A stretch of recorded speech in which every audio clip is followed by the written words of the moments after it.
Doctor Mohammad Yunus আবার বাজিমাত করলেন। তিনি যে একজন নেতা, তিনি যে একজন লিডার, তিনি শুধু দেশে নয়, দেশের বাইরেও বিশ্ব পরিমণ্ডলে তিনি সেটা আবারও প্রমাণিত করলেন যে তিনি আসলে সত্যিকার অর্থে একজন নেতা এবং একজন লিডার। কারণ একজন লিডার হতে হলে তার ভিতরে যে গুণাগুণ থাকতে হয়, এবং আপনার একজন নেতা হতে গেলে যে তার ভিতরে যে গুণাগুণ থাকতে হয়, ডক্টর মোহাম্মদ ইউনূসের তার প্রত্যেকটা গুণই আছে। তিনি সেটা আবারও প্রমাণ করলেন বিশ্ব পরিমণ্ডলে। কারণ তিনি দেশপ্রেম তার ভিতরে কতটুকু থাকলে তিনি বাংলাদেশের এই অবস্থানকে এত উচ্চ পর্যায়ে তিনি নিয়ে যেতে পারেন। বিশ্বের যতটা দেশে গেছেন, প্রত্যেকটা দেশের উপর বাংলাদেশ দেশকে তিনি সবার উপরে প্রতিস্থাপন করছেন। ঠিক তেমনি করে গত 2 দিন আগে আমরা যে জিনিসটা দেখলাম, নেপালে যে কনফারেন্স হয়ে গেল, তার ভিতরে তিনি আবার প্রমাণ করলেন যে তিনি সত্যিকার অর্থে বাংলাদেশের একজন ডক্টর মোহাম্মদ শুধু ইউনূস নন, তিনি সত্যিকার অর্থে একজন লিডার এবং নেতা, শুধু বাংলাদেশের নয়, বিশ্বের পরিমণ্ডলের।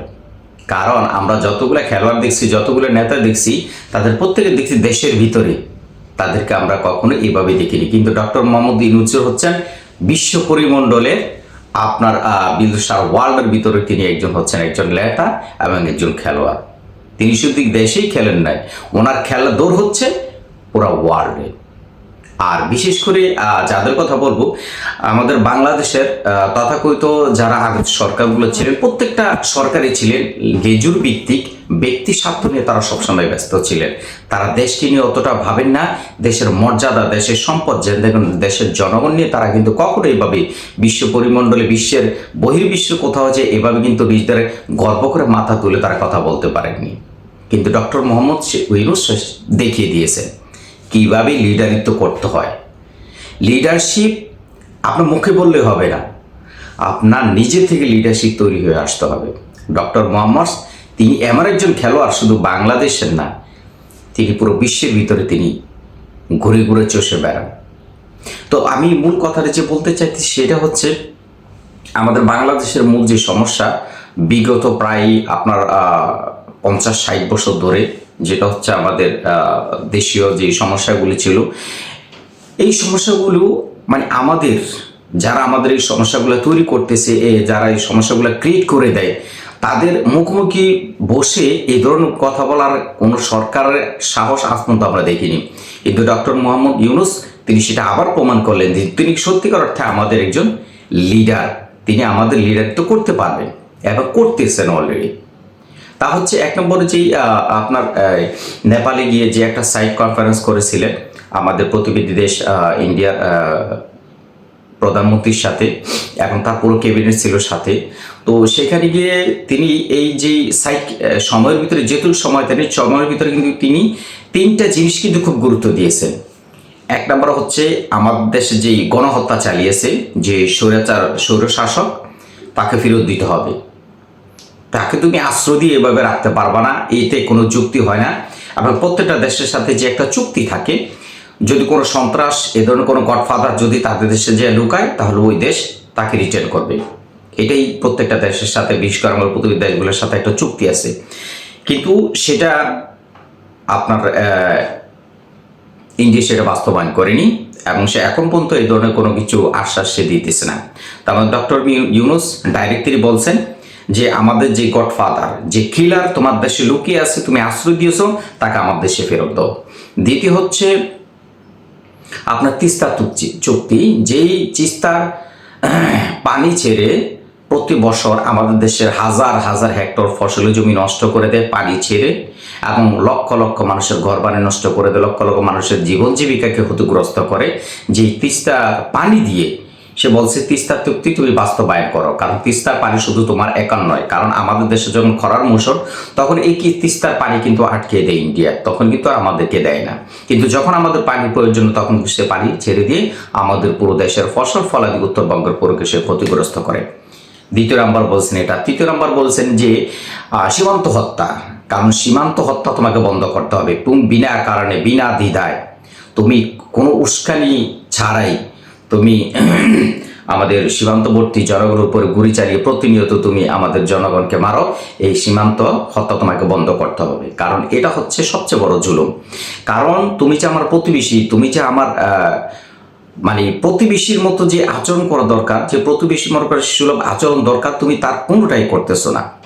তুমি নিজেকে যদিও একজন পাওয়ারফুল মনে করো, কিন্তু তোমার নিজের ক্ষেত্রে কিন্তু তুমি প্রত্যেকটা ক্ষেত্রে চুক্তি তুমি ভঙ্গ করো। অতএব তুমি সীমান্ত চুক্তিবদ্ধ করো। ডক্টর মোহাম্মদ ইউনূস এই বলে ওখান থেকে কনফারেন্স যখন তিনি শেষ করবেন তার কিছুক্ষণ আগে তার হাতে কিন্তু একটা ছবি দেন। তো আমরা ডক্টর মোহাম্মদ ইউনূসকে আপনার ক্ষমতা দেওয়ার পরপর থেকেই, প্রধান উপদেষ্টা বানানোর পরপর দেখেছি আমরা বহির্বিশ্বে যেখানে গেছেন প্রত্যেকটা সময় কিন্তু এক একটা দেশের প্রেসিডেন্ট থেকে শুরু করে যাকে তিনি কোনো গিফট দিয়েছেন, সেটা হচ্ছে বাংলাদেশের এই যে 5ই আগস্টের গণ অভ্যুত্থানের যে ছাত্রছাত্রীরা এদের আঁকা যে প্লাগেটগুলি, এগুলো কিন্তু বিভিন্ন সময় তিনি গিফট দিয়ে থাকেন। কিন্তু ডক্টর মোহাম্মদ ইউনূস নরেন্দ্র মোদীকে এমন একটা গিফট দিয়েছেন যে 2015 সালে নরেন্দ্র মোদী কিন্তু ডক্টর মোহাম্মদ ইউনূসকে স্বর্ণপদকের একটা আপনার প্লাগেট বা একটা ফ্রেম দিয়েছিলেন।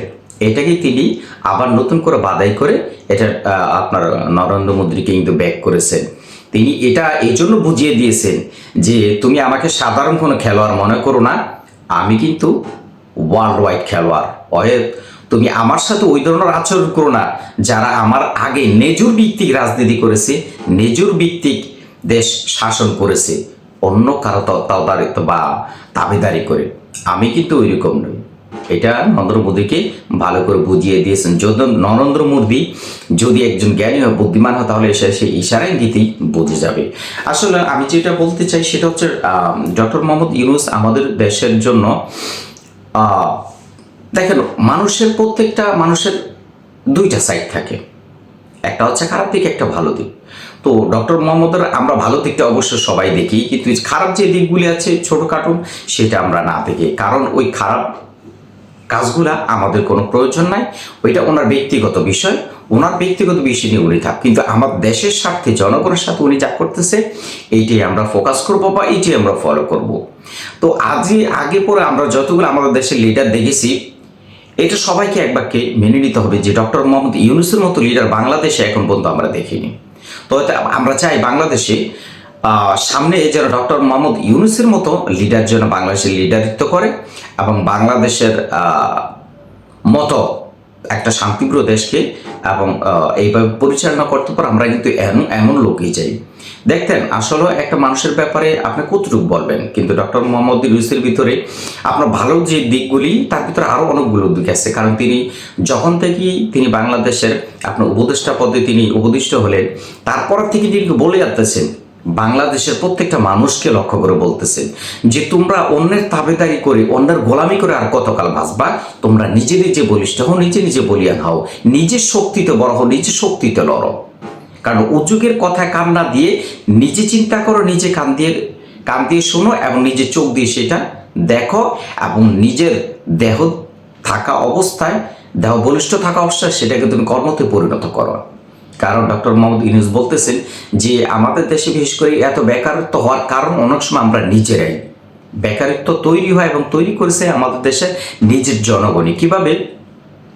যখন যে কোনো একটা স্টুডেন্ট যখন অনার্স মাস্টার্স আপনার ডিগ্রি পর্যন্ত যারা কমপ্লিট করার পরে তারা কিন্তু সবাই কিন্তু একটা মাইন্ড সেট আপ হয়ে গেছে যে আমাদের যেখানে কোম্পানিতে একটা জব করতে হবে, নিচের পক্ষে 20 থেকে 30 হাজার টাকার ভিতরে তত একটা জব করতে হবে।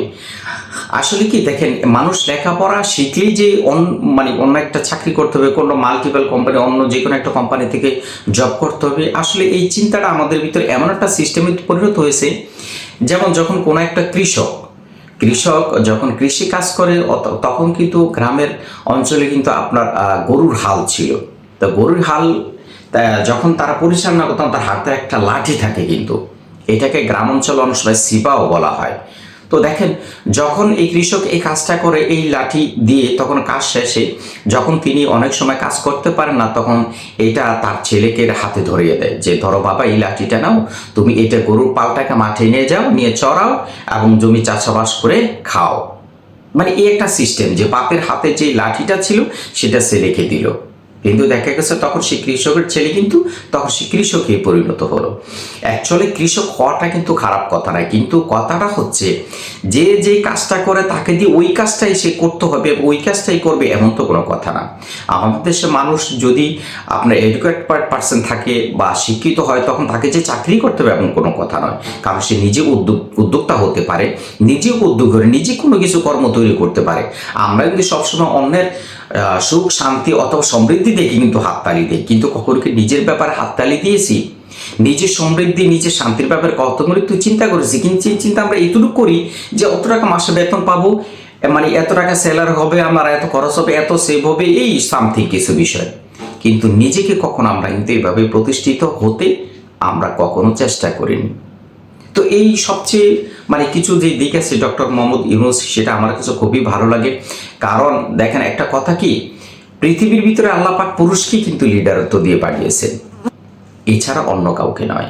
তো ডক্টর মোহাম্মদ ইউনূস বাংলাদেশের ভিতরে অবশ্যই একজন তিনি লিডার, এখন বর্তমানে তিনি একজন লিডারিত্ব মানে অলরেডি করতেছেন। তো ডক্টর মোহাম্মদ ইউনূসের মতো এরকম একটা লোক যদি আমাদের দেশে এই পরিস্থিতিতে না থাকতো, তাহলে আপনারা কে কখনো চিন্তা করে দেখেছেন আমাদের সিচুয়েশনে কোন পজিশনে যে দাঁড়াইতো? আল্লাহ না করছে ভালো করছে, আল্লাহর কাছে লাখো কোটি শুকরিয়া। আমাদের দেশের এই শান্তিপ্রিয় দেশ, শান্তিপ্রিয় দেশের জনগণকে আল্লাহ পাক হেফাজত করার জন্যই এই ছাত্রদের মাধ্যমে ডক্টর ইউনূসকে কিন্তু আল্লাহ পাক সিলেক্ট করে দিয়েছেন যে আমাদের দেশটা যাতে শান্তি বজায় থাকে এবং শান্ত সমৃদ্ধি যেন প্রতিষ্ঠিত থাকে। আর যদি এটা না হতো তাহলে বহিরাগত শকুনের চোখ আমাদের দেশে যেভাবে ছিল, এতদিন হয়তো আমাদের দেশটা একটা বিশৃঙ্খল, একটা উশৃঙ্খল দেশে পরিণত হতো।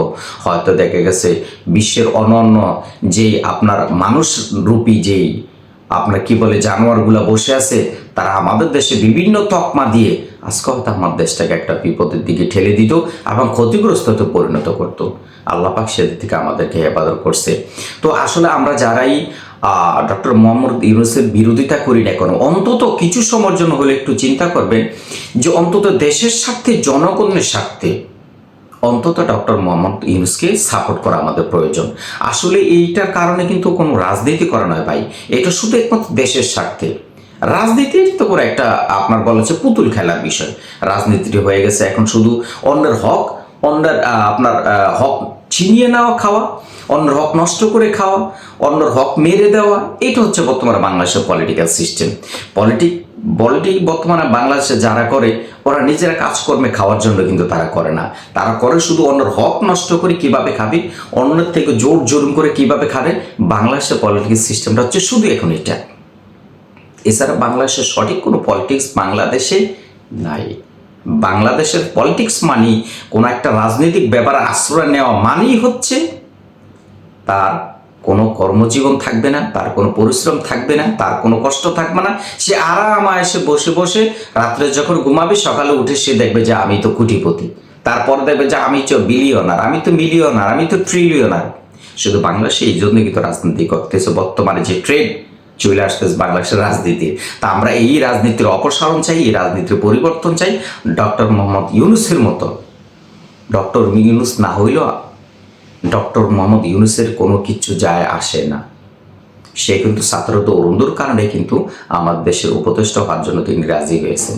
তো আমরা তিনি যেভাবে রাজি হয়েছেন আমরা তার সম্মানটুকু রাখি, তার সম্মানটুকু বজিয়ে রাখি এবং তার নিঃস্বার্থভাবে সে যেন আমাদের দেশের জন্য কাজ করতে পারি।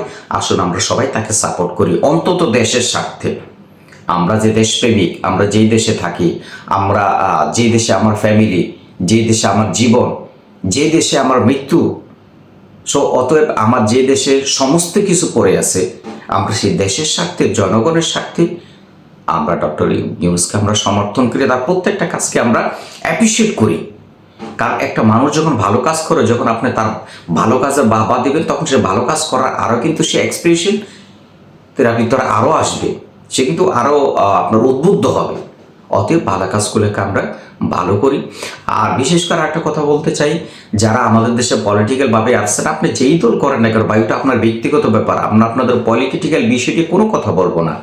কিন্তু একটা কথা বলতে চাই, যদি সত্যিকার অর্থে আপনারা বাংলাদেশটাকে ভালোবাসেন, বাংলাদেশের মানুষকে ভালোবাসেন, আপনার কথা কথা বলেন না আমাদের সাথে 20 কোটি 24 কোটি লোক আমাদের সাথে আছে, যদি এইটা আপনারা মনে করেন ডক্টর মোহাম্মদ ইউনূসকে সাপোর্ট করেন দেশের স্বার্থে, তিনি প্রত্যেকটা কাজ করতেছে, বহির্বিশ্বে যেখানে চাইতেছেন দেশকে উঁচু করে দাঁড়া করে রাখতেছেন। আপনারা চিন্তা করেন, আপনার যারা এত লিডার ছিলেন, এত লিডারশিপ মানে আপনারা যে পালন করতেছেন বাংলাদেশে, কখনো এভাবে লেজুর ভিত্তিক ছাড়া আপনারা কোনো রাজনীতি আজ পর্যন্ত করতে পারতেছেন, দেশ পরিচালনা করতে পারতেছেন? আপনারা পারেন নাই। ডক্টর মোহাম্মদ শিখিয়ে দিতেছে, আপনি যদি শিখাইতেছে তার কাছ থেকে অন্তত কিছু হলেও শিখেন যে দেশ কিভাবে পরিচালনা করতে হয়। আপনারা তো খালি বলেন আমরা 40 বছর 50 বছর এই দেশে ক্ষমতায় ছিলাম। ক্ষমতায় বসে কি করছেন ভাই? শুধু নিজের স্বার্থ হাসিল করেছেন, দেশের জনগণের জন্য 10 টাকার কাজ করেছেন, 90 টাকা আপনারা খেয়েছেন, দেশের স্বার্থে আপনারা কাজ করেননি। অথবা আপনারা এখনো শুধরে যান, সোজা হয়েছেন, তা না হলে বাংলাদেশের মানুষ এখনো পলিটিক্স শিখে গেছে, কিভাবে পলিটিক্স করতে হয় আপনাদের সাথে বাংলাদেশ মানুষ এটা জানে, এখন বুঝে। এখন আর মানুষকে ওই চোখে ধোকা দিয়ে, আপনার ধুলো পড়া দিয়ে আর মানুষকে এখন আর মিথ্যার বলি উড়িয়ে মানুষকে বোঝানো যাবে না। অতএব আপনারাও ভালো হন, আপনাদের চরিত্র ভালো করুন, আপনাদের কর্মে ভালো না তো আপনি নিজেরা পরিবর্তন হন, তাহলে আপনাদের পুরনো ঐতিহ্য আপনারা ফিরে পাবেন। তা না হলে যেটুকু গেছে বাকিটুকু হারাবেন। ধন্যবাদ।